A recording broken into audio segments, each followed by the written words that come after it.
Hello friends, welcome to Indian study पर आपका स्वागत है। दोस्तों, आज की इस वीडियो में मैं आप लोगों के लिए हिंदी का मॉक टेस्ट लेकर के आया हूं, जो कि आपके आने वाले एग्जाम यूपी पुलिस कांस्टेबल के लिए बेहद इंपॉर्टेंट है।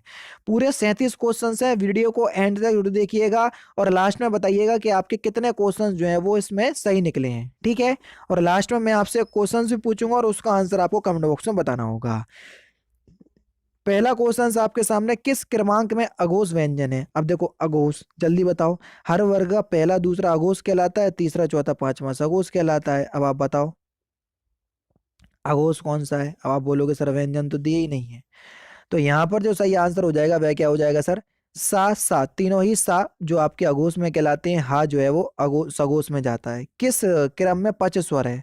अब पच स्वर क्या होता है भैया? जीवा के आधार पर स्वरों को 3 प्रकार से बांटा गया, अग्र स्वर, मध्य स्वर और पच स्वर। पच स्वर आपसे पूछा है तो छोटा ऊ ये पच स्वर का उदाहरण है। दूसरा ऑप्शन बिल्कुल करेक्ट हो जाएगा। दिए गए विकल्पों में से आपको प्रति का बहुवचन बताना है कि प्रति का बहुवचन क्या होगा। सिंपल और इंपॉर्टेंट क्वेश्चन। तो प्रति का बहुवचन हो जाएगा प्रतियां। दूसरा ऑप्शन करेक्ट हो जाएगा। वर्णमाला में कौन से अक्षर जो है वो पुल्लिंग नहीं है? Simple questions. तो छोटी ई और बड़ी ई ये स्त्रीलिंग में आते हैं, ना कि पुल्लिंग में। पहला ही ऑप्शन करेक्ट। आसमान का रंग नीला है, इसमें विशेष आपको पहचानना है। विशेष पहचानने के लिए मैंने आपको बताया है कि पूरे सेंटेंस में जिसकी बात की जाती है उसको विशेष कहते हैं। तो यहाँ पर आसमान की बात की जा रही है तो आसमान शब्द विशेष शब्द होगा। दूसरा option correct. Next question start करने से पहले मैं आपको UP police constable, UP triple S C PT और यूपी ट्रिपल एस सी लेखपाल के लिए हिंदी बिल्कुल फ्री ऑफ कॉस्ट पढ़ा रहा हूँ, बिल्कुल थ्योरी के साथ अनअकैडमी पर। आप मेरी क्लास तक आओ। क्लास आपको पसंद ना आए तो डिसलाइक करना और चले आना। मैं आपको बता देता हूं कि आपको मेरी क्लास तक कैसे पहुंचना है। दोस्तों, जैसे ही आप अनअकैडमी का लर्निंग या प्ले स्टोर से डाउनलोड करोगे तो आपसे पूछेगा कि आपको कॉम्पिटिटिव एग्जाम की तैयारी करना है या आपको 6 से 12 तक पढ़ना है। तो मैं तो आपसे कहूंगा कि आप कॉम्पिटिटिव एग्जाम की तैयारी करना चाह रहे हैं। ठीक है। आप किसी भी कैटेगरी को सिलेक्ट कर सकते हैं, railway, bank, SSC, UPPSC, BPSC, RPSC, CPSC, कोई भी स्टेट पीसीएस को आप सिलेक्ट कर सकते हैं। जिस भी कैटेगरी को आप सिलेक्ट करना चाहें आप उसको सिलेक्ट कर सकते हैं। ठीक है। जैसे मैं आपको यूपीएससी सीएससी कैटेगरी चूज कर लेता हूं, मैंने चूज कर लिया। हिंदी में मुझे पढ़ना है तो मैंने इसको चूज कर लिया। ठीक है। किस भी एग्जाम के लिए प्रिपरेशन कर रहे हैं, हमने आगे बढ़ गए। ठीक है। अब ऐसा नहीं है कि आपने इस कैटेगरी को चूज किया है तो आप मेरे से नहीं पढ़ पाएंगे, जबकि मैं यूपीपीएससी कैटेगरी के अंतर्गत जो है वो पढ़ाता हूँ। ये सब्सक्रिप्शन अगर आप लेना चाहें तो सब्सक्रिप्शन ले सकते हैं। ठीक है। क्योंकि अनअकैडमी और अनअकैडमी प्लस में बहुत ज्यादा फर्क है। ठीक है। सब्सक्रिप्शन के बारे में भी आपको बता दूंगा किसी और वीडियो में। तो आपके सामने इस तरीके का इंटरफेस आएगा। ठीक है। तो आपको मेरा नाम सर्च करना है। ठीक है। मेरा नाम क्या है? तारिक सरवर। तारिक सरवर। ठीक है। तारिक सरवर, तो मैं आपको मिल जाऊंगा। देखो, तारिक सरवर, ये मिल गया। ये मैं आपको यूपीपीएससी कैटेगरी के अंदर पढ़ा रहा हूँ। ठीक है। तो जैसे ही आप कोई भी क्लास होगी मेरी, ठीक है, जैसे ही आप किसी भी क्लास पर क्लिक करेंगे तो कोई भी आप मेरी क्लास पर क्लिक कर सकते हैं। मेरी सारी क्लास जो है वो बिल्कुल फ्री ऑफ कॉस्ट होती हैं। जैसे मैंने ग्रामीण परिवेश की ये अभी लेखपाल के लिए क्लास ली। ठीक है। तो इस पे जैसे ही सिलेक्ट करा तो आपसे वॉच क्लास पे जैसे ही आप क्लिक करोगे तो यहां पर कोई ऑप्शंस नहीं आएगा, लेकिन आपके पास ऑप्शंस आएगा अनलॉक क्लास। अनलॉक क्लास क्यों करना पड़ेगी वो मैं आपको बता देता हूं।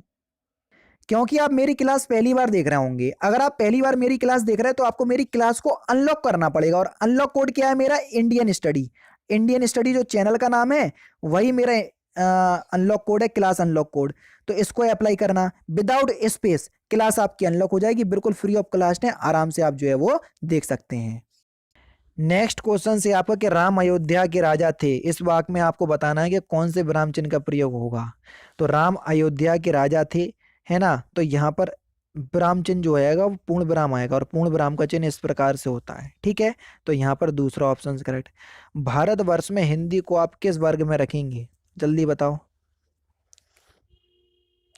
अनुच्छेद 343 के अनुसार भारतवर्ष में हिंदी जो है वो भारत की राजभाषा है।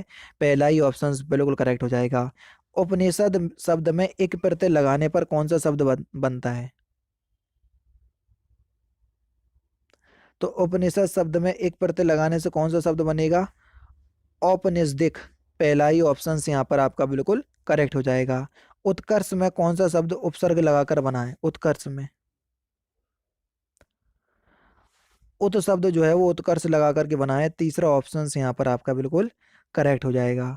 नेक्स्ट क्वेश्चन, यह मास जो चंद्रमा की फिलिंदा ब्लैंक्स के अनुसार गिरा गिना जाता है वह कहलाता है, यह मास जो चंद्रमा की गति चंद्रमास के अनुसार गिना जाता है वह चंद्रमास कहलाता है। तो यहाँ पर यानी कि यह मास जो चंद्रमा की गति के अनुसार गिना जाता है वह चंद्रमास कहा जाता है। तीसरा ऑप्शन से यहाँ पर आपका बिल्कुल करेक्ट होगा। उत्प्रेक्षा अलंकार कब हो सकता है, जल्दी बताओ। उत्प्रेक्षा अलंकार कब हो सकता है? जब उपमेय की उपमान की कल्पना हो। क्या हो? उपमेय में उपमान की कल्पना हो। पहला ऑप्शन करेक्ट। क्रोध किस रस का स्थायी भाव है? Simple question. क्रोध किस रस का स्थायी भाव है? सर ये रौद्र रस का स्थायी भाव है। सॉरी, क्या नाम है, क्रोध किस रस का स्थायी भाव है? रौद्र रस का। तीसरा ऑप्शन बिल्कुल करेक्ट। चारों चरणों में समान मात्रा वाले छंद को क्या कहते हैं? बढ़िया क्वेश्चन, जल्दी बताओ। चारों चरणों में समान मात्राएं उसको हम क्या बोलेंगे? सममात्रिक छंद। पहला ऑप्शन करेक्ट। पाप का घड़ा भरना इस मुहावरे का सही अर्थ क्या है? जल्दी बताओ। पाप का घड़ा भरना इस मुहावरे का सही अर्थ क्या है? तो सही आंसर हो जाएगा पाप की पराकाष्ठा होना। पहला ही ऑप्शन यहाँ पर आपका बिल्कुल करेक्ट। सही कहावत पहचानना है, जल्दी बताओ।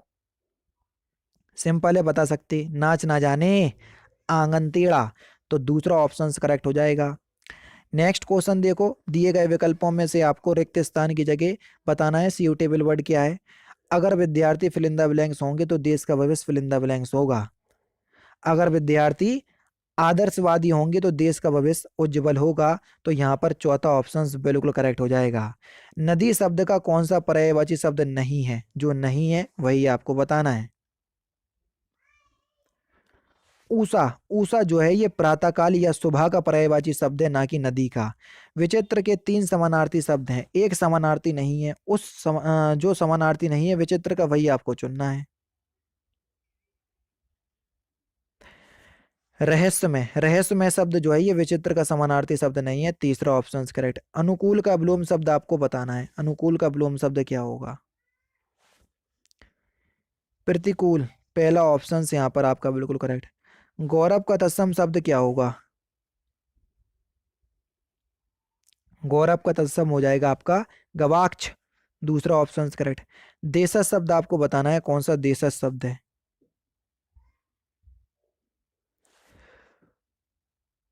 गोड़, गोड़ जो है वो एक देशज शब्द है। दूसरा ऑप्शन करेक्ट। वाक शुद्ध आपको बताना है, कौन सा वाक शुद्ध है? देखो और फिर बताओ। अपराधी को न्यायालय द्वारा 2 वर्ष की सजा दी गई। पहला ही ऑप्शन यहाँ पर आपका बिल्कुल करेक्ट। किस शब्द में कर्मधारय समास है? जो जिसमें कर्मधारय समास है वही आपको बताना है। दुष्चरित्र, है ना। दूसरे ऑप्शंस में कर्मधारय समास है। दूसरा ऑप्शन यहाँ पर आपका बिल्कुल क्या हो जाएगा सर? करेक्ट हो जाएगा। अल्पाहारी शब्द में उचित वाक्यांश छांटिए कि अल्पाहारी शब्द का उचित वाक्यांश क्या होगा? जो कम खाता उसको बोलेंगे अल्पाहारी। तीसरा ऑप्शन करेक्ट। कुरुक्षेत्र के रचनाकार कौन है? ये आपसे पूछा गया है। कुरुक्षेत्र के रचनाकार तो रामधारी सिंह दिनकर जो है ये कुरुक्षेत्र के रचनाकार हैं। पहला ऑप्शन करेक्ट। सबसे पहले आत्मकथा हिंदी में किसने लिखी? तो किसने लिखी? तो ये श्याम सुंदर दास ने लिखी। पहला ऑप्शन करेक्ट। और लास्ट क्वेश्चन, हिंदी गद्य का सर्वप्रथम युग किसे माना जाता है? तो इस क्वेश्चन का आंसर आप मुझे कमेंट बॉक्स में बताएंगे। तो दोस्तों ये थे आपके 37 हिंदी के इंपॉर्टेंट क्वेश्चंस जो कि आपके आने वाले एग्जाम यूपी पुलिस कांस्टेबल के रिगार्डिंग बेहद इंपॉर्टेंट है। वीडियो अगर आपको अच्छी लगी हो तो प्लीज़ दोस्तों वीडियो को लाइक और शेयर जरूर कर दीजिएगा। तो दोस्तों फिलहाल की वीडियो में तो सिर्फ इतना ही। अगर आपको वीडियो पसंद आए तो प्लीज़ दोस्तों वीडियो को लाइक कीजिए, शेयर कीजिए और साथ ही साथ हमारे चैनल को सब्सक्राइब करना ना भूलें, क्योंकि मैं रोजाना इसी तरह की वीडियोज़ आप लोगों के लिए लाता रहता हूँ। नमस्कार दोस्तों, जय हिंद, जय भारत।